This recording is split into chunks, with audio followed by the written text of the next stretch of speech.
to KCJJ. It is now time to turn it over to Rex Brandstatter for Senior Talk.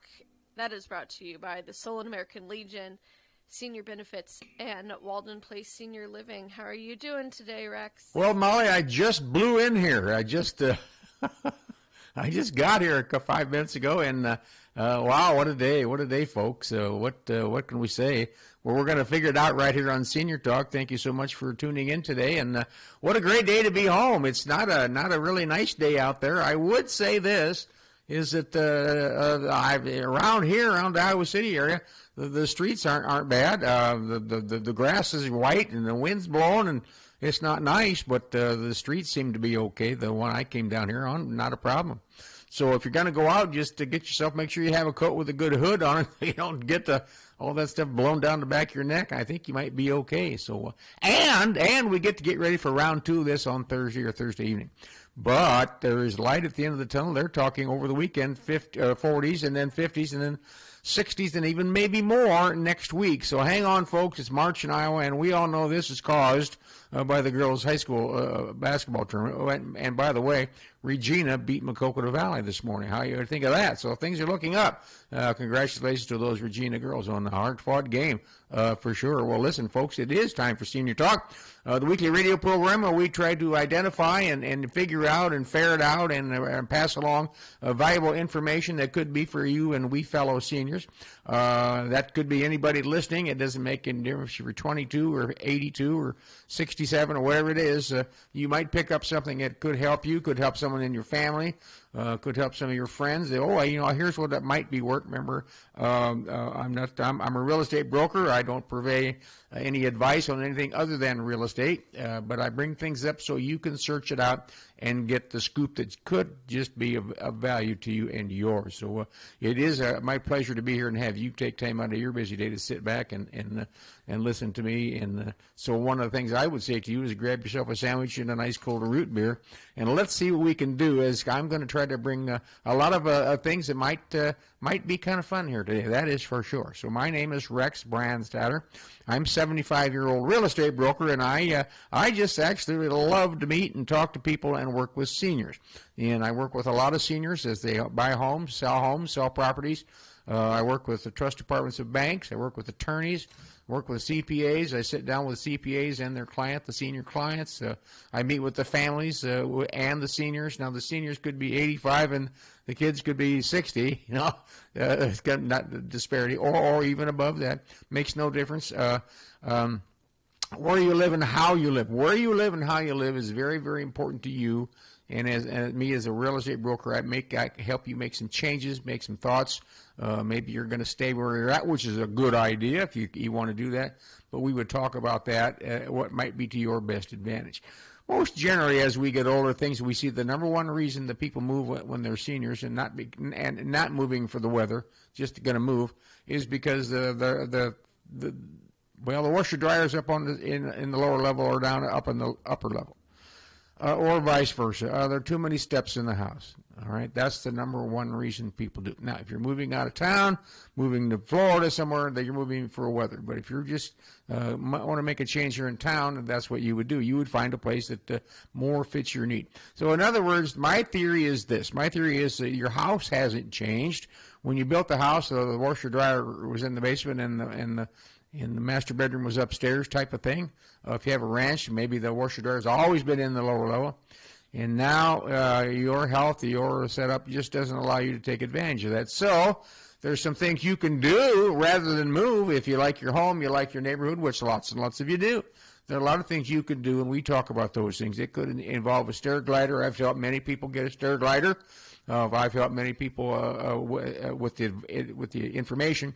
I've helped lots and lots of people with find contractors and talk about maybe putting the washer dryer on the main. I had a call yesterday about that, as a matter of fact, about that. So those are things you can do in lieu of moving.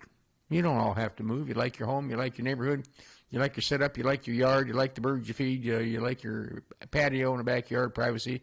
No reason to move but you just got to have some changes. Well, that's what we talk about. So I have a senior line that you can call, and I'm at 319-330-5534. That would be 330-5534. Just give me a call and we'll see what we can do. And, on a day like this, maybe that ice cold root beer should be a hot coffee. You never know.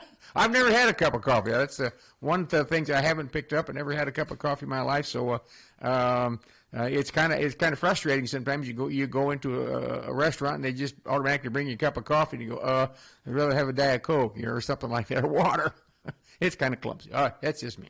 Well, I hear to report that, let's see, today's Wednesday. Yeah, Monday, I believe it was Monday. Maybe it was yesterday. I got to think now. Iowa had a home baseball game. You heard that right. Iowa had a home baseball game. They kind of have, they have a brand new field over there. They tore it all out after the last football game last year.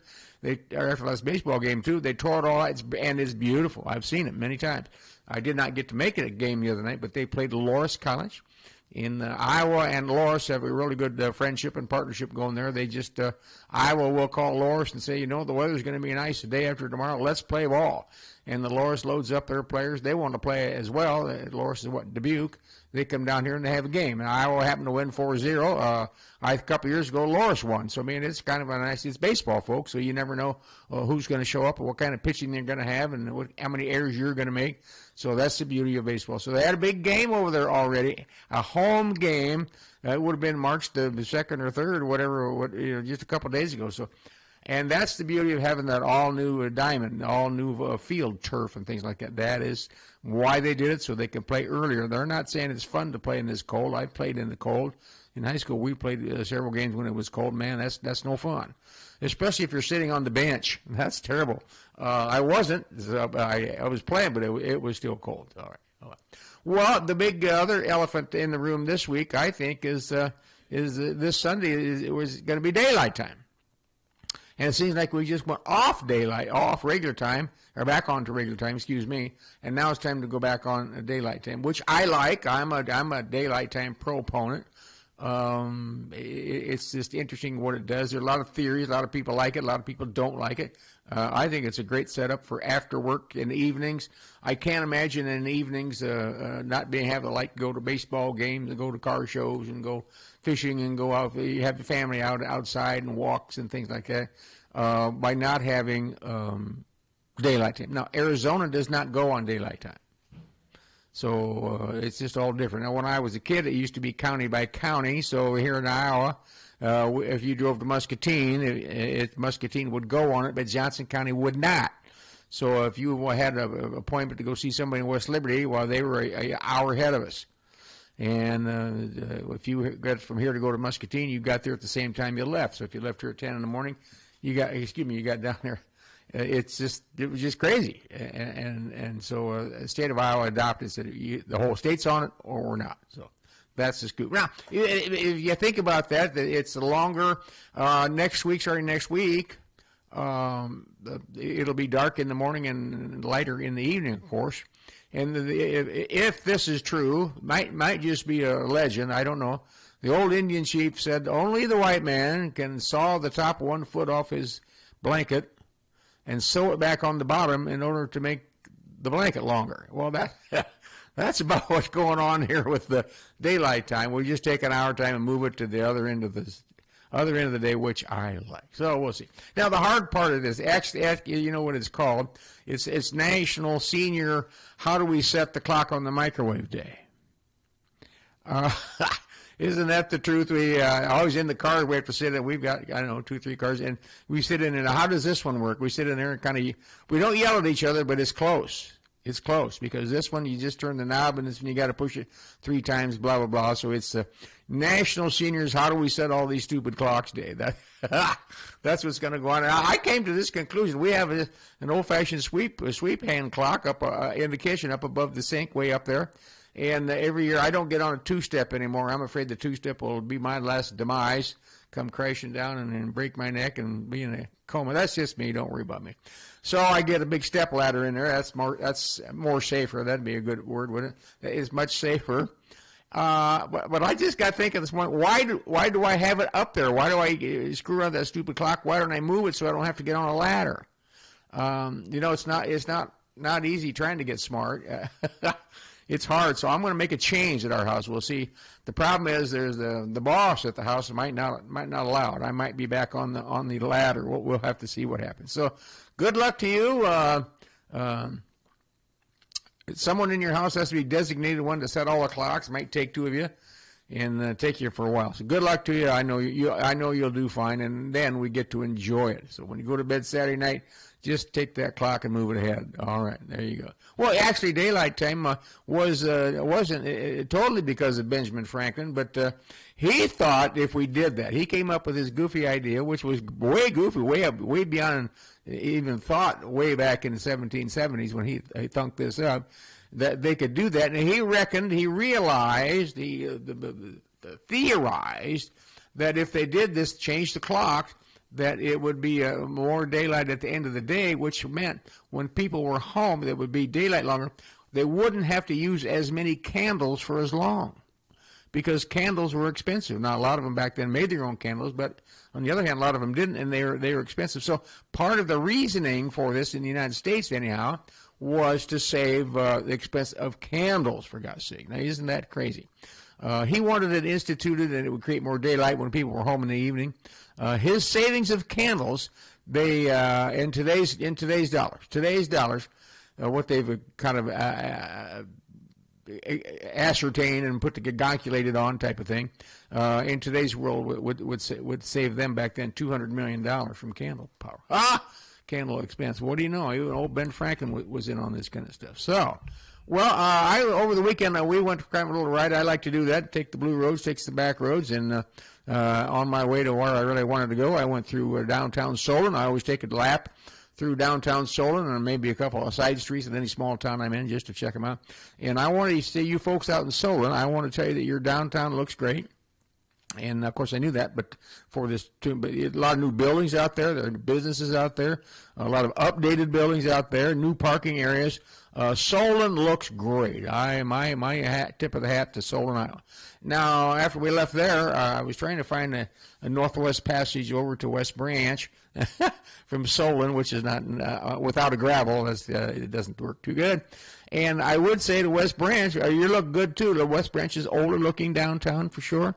On the west end of town out by the high school, there's lots and lots. We drove around out there. Lots and lots of new houses out there. And new houses that are not very far. The high school is right down there on the highway, on the Hoover Highway. And that means a lot of the homes we saw, for the most part, not everybody, but a lot of young families. I saw basketball hoops out and things like that. So more power too. So these little towns were kind of get a bad rap sometimes, that nobody goes to the small towns. Well, these small towns in Iowa bring a lot of good, clean living and good opportunities. I call them a little opportunity for young families or retirees that don't want the hustle and the bustle.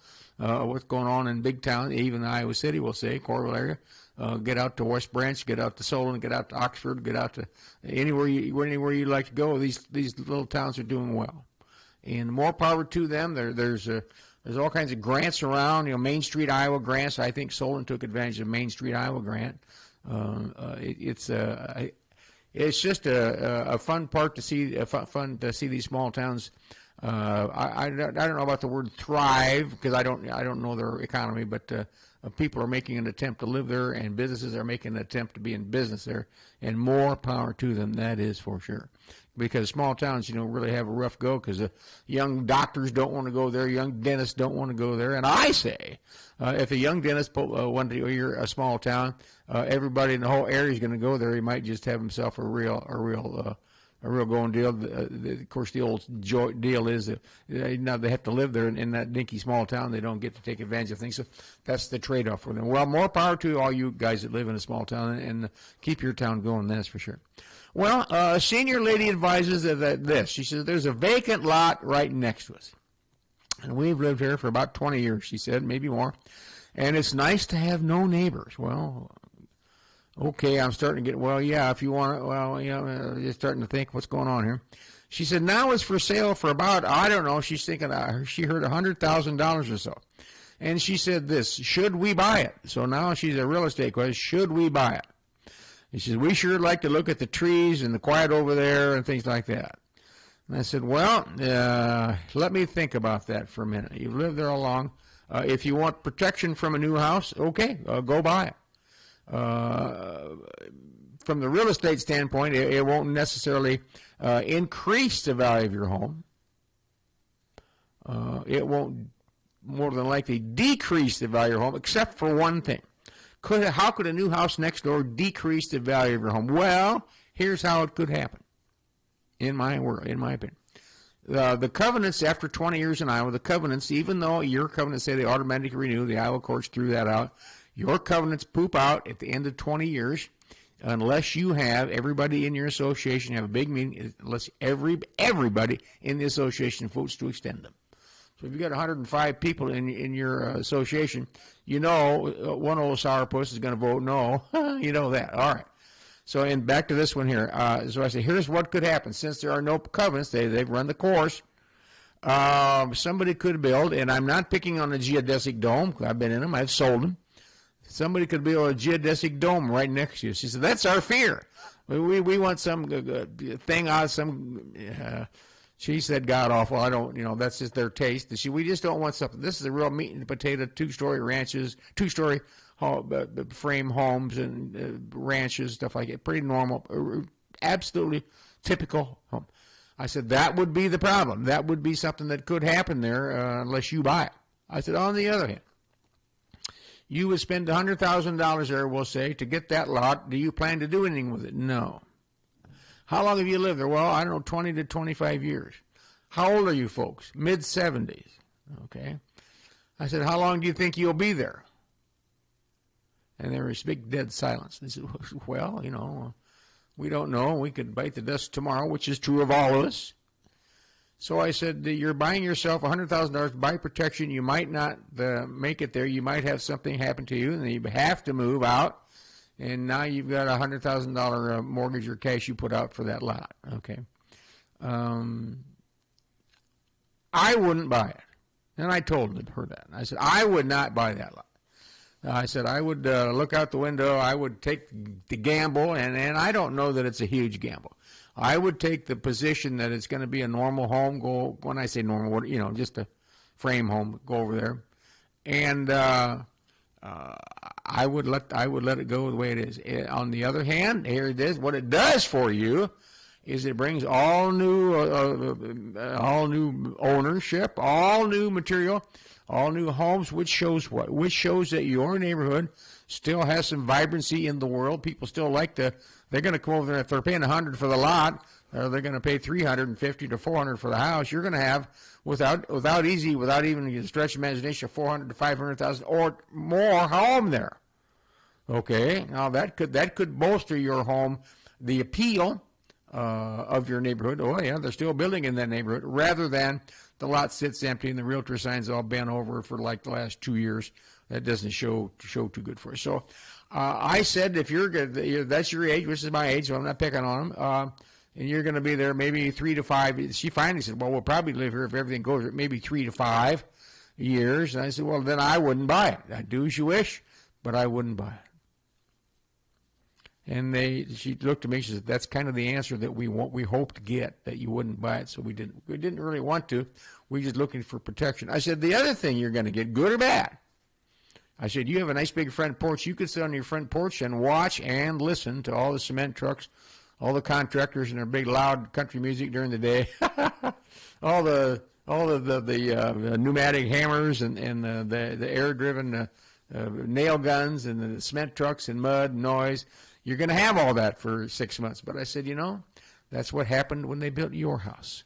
So there you go, folks. That's the danger or the beauty of having a lot next door, is if somebody's going to build a house here, you hope that they build something, quote, that in vogue with the neighborhood, something normal, and you hope they're nice people. And you hope they don't have 3 teenagers who all have a car and all have a boyfriend or girlfriend. That's everybody. That's everybody's worry in life at this point, I think. So more power to them. They're not going to buy it, is what they told me. Well, all right. A senior couple says this: "We are shopping for a new bank and a new banker." I said, "Wow, did you get in a fist fight with your bank, for God's sakes?" They said, "No." They said, "In the past 2 years," now see if this relates to any of you seniors listening. It does to me right down the list here. the couples tell me this, in the past 2 years, our banker retired. Our dentist retired. Our accountant retired. Our eye doctor retired. And our doctor retired.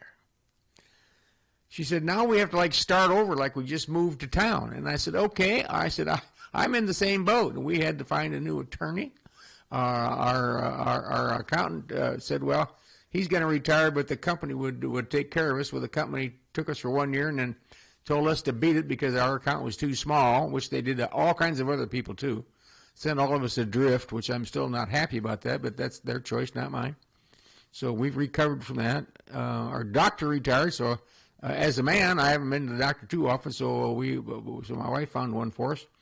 A dentist retired, so we're working on that right now.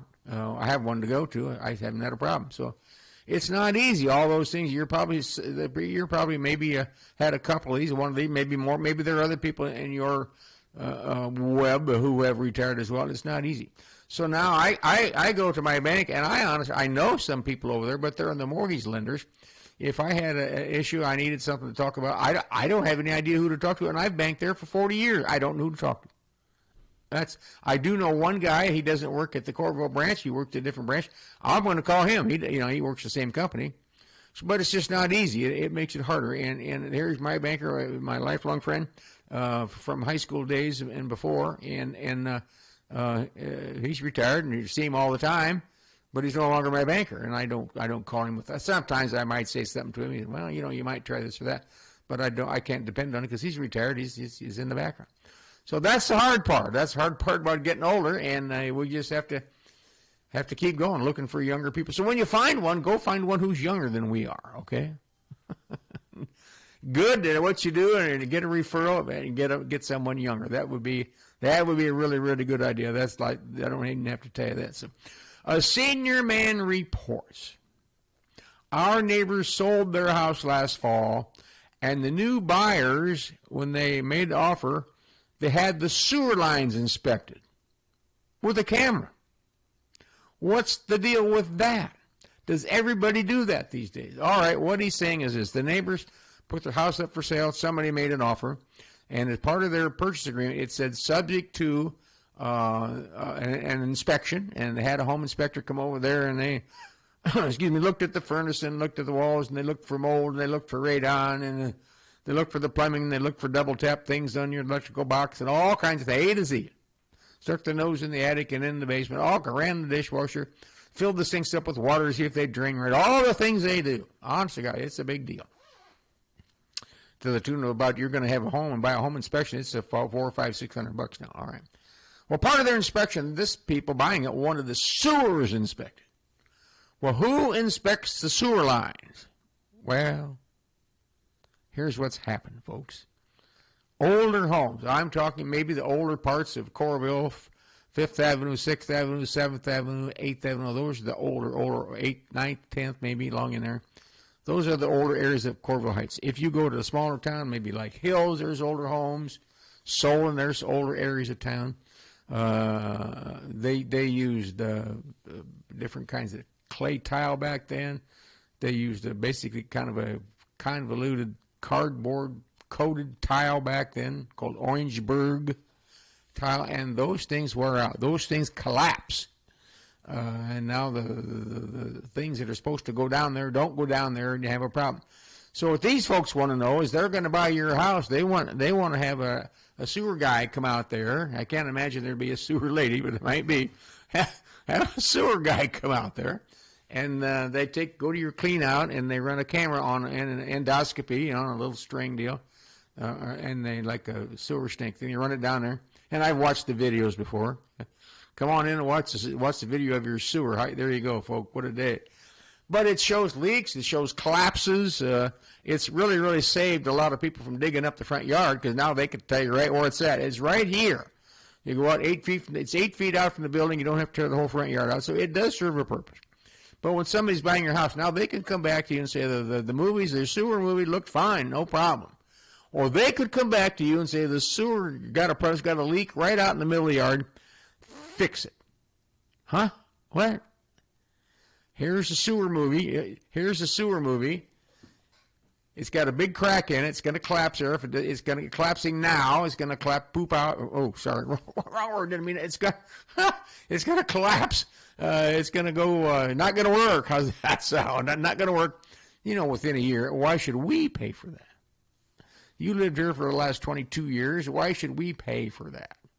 Fix it, or we're going to take a hike. All right. Now you could. All right, take a hike. I'm not going to fix it. Now, here's the problem with that. So you tell these people we're not going to fix it. So they're going to say, okay, we're not going to buy your house. And you say, all right, Mr. Realtor, Miss Realtor, whoever you're working with, put the house back on the market. Well, guess what you now have to do according to Iowa law? You have to amend your seller disclosure statement that you made when you're listed your house. And any known problems, it says, I think is number 1 or number 2, you now have to state, we had a sewer test and the sewer's collapsing. The sewer in the front yard's got a problem. You have to tell the buyer right up front, which is no problem with that. But what's the next buyer going to say? We like your house. We notice you got a sewer problem. What's the problem? Well, you got to tell them, fix it. So, folks, you are sunk. If you find somebody, make them a deal. Say, tell you what, we'll take this much off the price of the house. We'll just take that much less. You can fix your own stupid sewer, and that's what's going on. And before you would do that, you would get a bid from the sewer. The buyer will give you a bid. You can get your own bid. And I'm going to pick a number out here: $5,000, $7,000.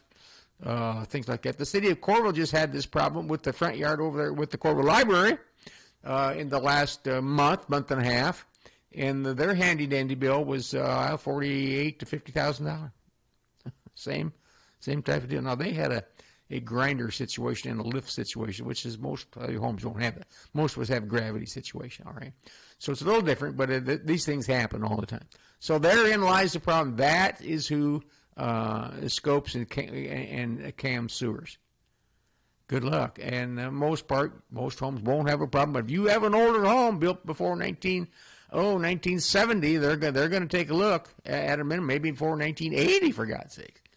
Most of you won't have a problem, but if you get back into the older areas of towns and you've got that Orangeburg tile, which they quit using late 50s, maybe 60s in most areas, you could have a problem. So just look out. Oh, boy. This is what you need to know. A senior lady says, I want to get a license plate for my husband with his initials on it. Well, that's kind of nice. How do I do that? I said, well, I have one of those. I bought one for my wife, as a matter of fact. And here's what I did. I just got on the computer machine, and I typed in Iowa license plates. And up it popped from the Iowa Motor Vehicle, or you can go to Google and type in Iowa Motor Vehicle license plates, and it'll pop up. And there's all kinds. Well, they only got 2 or 3 kinds. Ladies and gentlemen, they have 25 to 30 different kinds of Iowa license plates. That's honest to gosh truth. And they're in color. They've got a nice big computer page in color. And I said, you can pick out, I'm not going to say you get to pick your color, but every different organization has one. Of course, Iowa has one. Iowa State has one. UNI has one. Firefighters have one. Veterans have one. Luther College has one. There's all kinds of them. I was shocked when I saw them. And you can get blue ones and black ones and all kinds of different deals. So that's what I suggested she do. And then what you have to do is you have to order that one. And you want 123 Bob on it or something like that. You order 123 Bob, and you have to submit with their application. You have to put in 123 Bob. What does that mean? They want to know. They're not going to hand out any goofy license plates, although I've seen some. You have to fill a little thing out. Well, my husband's name is Bob, and we live at 123 Main Street. Okay, so it's 123 Bob. That would be your license plate, and they'll approve it or disapprove it. If you've got a crazy one, they'll say, nope, not going to get that one. You have to start over. But it's a pretty easy situation. And so I was there doing that, and the phone rang. So I answered the phone, and are you online with the Iowa DMV? Yes, I am. And I said, what, did you just type in a request? I did. I typed in a request for my old car. I got an old car. I wanted a certain plate for it. And I said, I have to get it approved. She said, well, I'm the lady who approves them. You're approved. So she must have been sitting up there twiddling her thumbs in Des Moines. If she called me, I didn't call her. She called me. So I got it approved right away. And then I had to send them a check. I don't know. I think it's oh boy, $50 or $60 type of thing to keep it. So that's what I did. I had probably took the money out of my wife's purse to get it, and she doesn't know it yet. So anyhow, we've had it for several years. So that's what you do. Just go on your computer, type in Iowa motor vehicle, or type in Iowa license plate choices or something like that, and they'll pop up. And have fun with it. But a lot of people have them, and it kind of sit at the stoplight and kind of figure out what they're trying to say. It's a little fun, for sure. So, when I was a kid, our 1955 license plate said across the bottom, "Tall Corn State," and I like that one. Now it's got beautiful land. I don't know what it says. Couldn't even tell you what it says now. Maybe it doesn't say anything. I don't know. Beautiful land, land of opportunity. Isn't that next? Land of Lincoln next door at America's Dairy Land, land of 10,000 lakes. Nebraska probably doesn't have one, go through at night, you won't miss anything. No, I'm not picking on Nebraska. So that's the story there. All right. Yesterday, I got an email from the city of Coralville, and it's been on their email account, their Facebook, a big blast announcing that the next phase of their 5th Street Improvement Project will begin Monday the 17th. Monday, March 17th, they're going to close 5th Street west of the west, I call it the Duck Pond. They're on 5th Street, west of the park there, right? And they're going to close it. That's right by City Hall. There's a street. You turn in and go to the swimming pool. That's 7th Street, the corner of 5th Street and 7th Street. How do the 5th Street and 7th, how do two streets meet if they're both run parallel to each other? Well, 7th Street comes around on a little curve and you go through City Hall. They're going to tear it up from that point west where they got done out to 1799 or around the bend there from the Duck Pond on 5th Street. Now 5th Street's a very that's that's the original Highway 6, Connecticut to California right there. That is 5th Street. It's now historic Route 6, which we've had it designated as that. So it's an important part of Coralville. It's an important part if you're driving across country and trying to drive on the original roadbed. There's an original roadbed. They're going to check it up. It is what it is. They're going to improve it. Now, it's going to be in front of my office next summer. Tear it up and pave it. It's a pain, ladies and gentlemen, it's a pain I'm going to lay some Latin on here, gluteus maximus, for your business especially. Cities work, especially Coralville, they work very hard. They have to keep access open to your business, blah, blah, blah. So it is what it is. You just have to live with it. So that's going to happen. My take on this thing is this. I didn't, March 17th, I think they're picking on the Irish, is what I think. Start that on the 17th. So that's a week away. So I want to. It reminded me. It doesn't take much to get me going on the subject of history. Is they're going to widen 5th Street, which reminded me of Clinton Street in Iowa City. And here's a little tidbit for you on Clinton Street, downtown Iowa City. All right. Clinton Street is one of Iowa's most important streets because, it runs right to the east of Old Capitol. It runs north and south. When Iowa City was platted in 1839, that's when Iowa City was platted, and that's the year that they stand on from their centennial was in 1939. There you go figure. It was one of 5 streets that was made 100 feet wide, and it is. I stepped it off. I believe it, but I stepped it off many times. You go from the back of the sidewalk on one side, you cross the street, cut your step to the back of the sidewalk. Yes, it is 100 feet. The other one were being Jefferson Street and Washington Street, Capitol Street and Madison. Everybody else is 80 feet wide except Iowa. Now, Iowa Avenue is the widest street, and that's 120. So if you're standing out in front of, what's a landmark place on Iowa Avenue? Joe's Place. I mean, all right, in front of Joe's Place there, that's Iowa Avenue. That street right there is 100 feet wide by design. When they auctioned those lots off, they stood right down there on probably a hay wagon, right down there where remember the Capitol wasn't there yet, so in that area somewhere they stood there, and they sold those lots. And at the northeast corner of Clinton and Iowa Avenue, that would be on the northeast side, which is where Phillips Hall is, if you're familiar with campus. It would be right across the street to the north of Iowa Book and Supply. Right across, that lot sold for, it was the most expensive lot of any of them. They sold $750. Wow. How'd you like to have that lot for $750? Now, from there on up to the church, Congregational Church right up on the corner, which they gave several lots to churches, and that was one. Congregational Church is still there since from 1939, or 1839. I don't know when they built. It's got it right on the side there of the building. Got a nice big masonry inlaid stone there. It says when it was built, but it was built, a zillion years ago.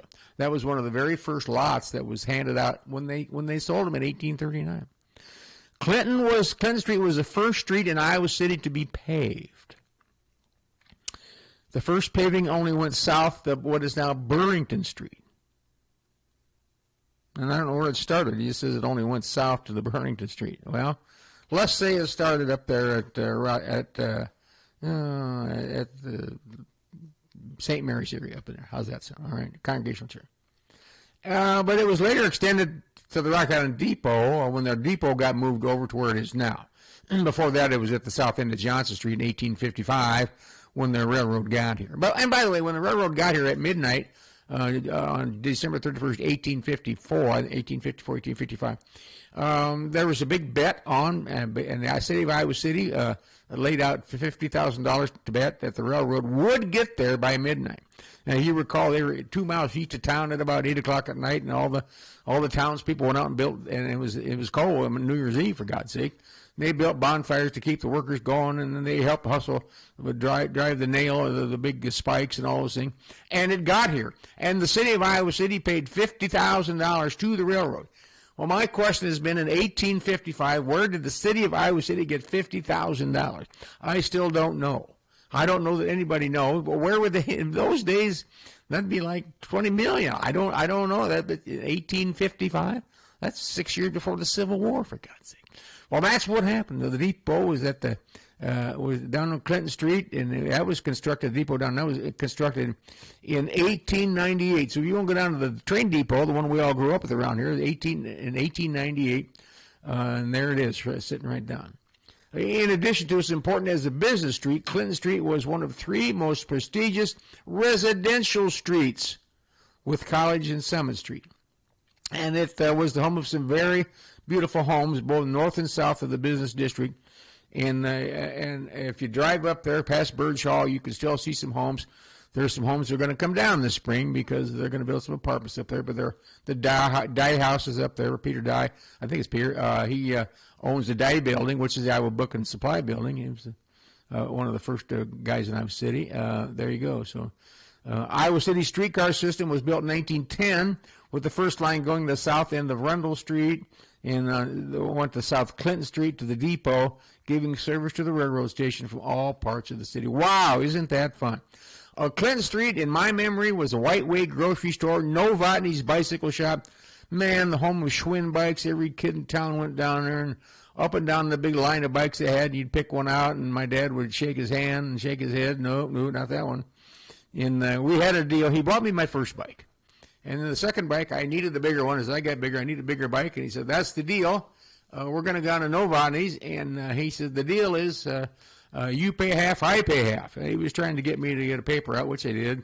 So when I came and went down and looked at the bike, let's say it was the $39.95 or $49. So he was in for $25. I'm in for $25. Well, it was a long row if you had paper out for $2 or $3 a week, but you just said that's what it was. Iowa City Mooks was there. Woolworths was there on West Music. Yeah, West Music was on the west side of the street. The St. James Hotel was up there where the Iowa Book and Supply is, and it burned down in 1911. Alden's was right there. Nice. My mom always shopped at Alden's, and the Deadwood Tavern was there on Clinton Street. A lot of other places were too. Whetstone's, Gallery 117. Big Beef was there on all kinds of neat places. Things and things. Whetstone's, Towners, up there next to Iowa Book, and all these old names. Iowa State Bank, which is now Midwest One Bank. Redwood and Ross. Shorts Shine. And the Shorts were owned by the Short family and the Bell family, and black people, and were business people here in town. And my dad used to go down there and take me with him, and he would get in a big long line of chairs, and you'd go up they were up on steps kind of thing, and so that the guys shining shoes sat on stools, and your foot was right about their chest high.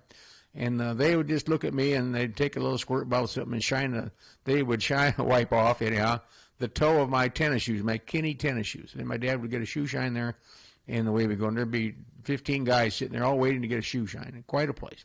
So that was Clinton Street. And the 5th Street widening project made me think of Clinton Street. That's kind of fun stuff I like to do. So what a memory. I hope some of that rings a little bell to you. Maybe you shop down there. Other stores, of of course, were there. There's airliners long in there for sure, and the clothing store is in there. Ewers Men's Store is still there.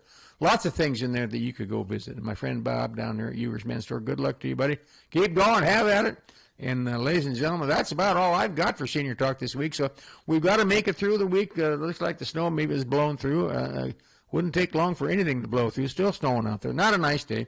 Enjoy yourself. Any Hawks playing this weekend, we're going to cheer them on. And the women play tonight, I believe, or maybe I'm wrong.